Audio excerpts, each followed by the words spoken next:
hein, si vous voulez. Alors, donc dans ce laboratoire, on a une équipe de 2 scientifiques qui travaillent. Toto je laboratórium a v tomto laboratóriu majú vlastne 2 vedcov, chemikov, vedcov, ktorí tu pracujú. Alors en fait, ils vont recevoir les essences et pour commencer, avant même de les utiliser dans les parfums, ils vont devoir les analyser à l'aide des machines qui se trouvent en face. Takže títo 2 chemici, ktorí tu bežne pracujú, dnes je sviatok aj u nás, ale vždy, keď dostanú nejaké vzorky tých esenciálnych olejov, lebo nedovážajú tony kvetov, kvetových lupeňov, ale vo forme tých esenciálnych olejov, tak každú vzorku musia analyzovať presne pomocou týchto prístrojov, či to zodpovedá tomu, čo potrebujú, tej kvalite, ktorú potrebujú, všetko v tých prístrojoch overujú a naozaj tá kvalita je pre nich najdôležitejšia. Alors les machines, ce sont des chromatographes et des spectromètres de masse qui vont analyser la quantité et la qualité des molécules afin d'obtenir une production standard qui ne bouge pas.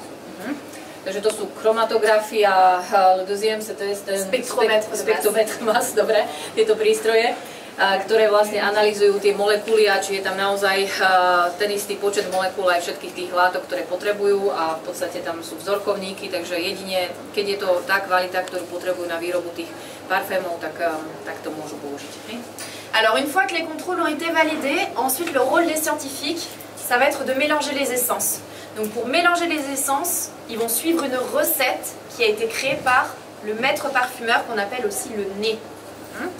Takže keď už teda to zodpovedá tej kvalite, ktorú potrebujú, tak tí chemici vlastne namiešajú presne ten parfém, ktorý potrebujú, na základe toho receptu, ako hovorila aj ona, takže majú presný postup a recept, podľa ktorého to musia namiešať a dodržať, ktorý vyrobil práve ten parfumér, ktorého volajú, ako sme si hovorili, nos, po francúzsku.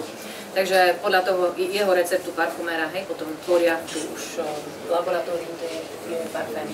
Alors sachez que les maîtres parfumeurs sont capables de reconnaître entre 3 à 5 000 essences différentes, alors que les personnes normales peuvent reconnaître seulement entre 80 à 120 essences différentes. Takže tiež taká zaujímavosť, ten nos alebo ten parfumér dokáže svojim nosom práve rozoznať od 3 až do 5 000 rôznych vôní.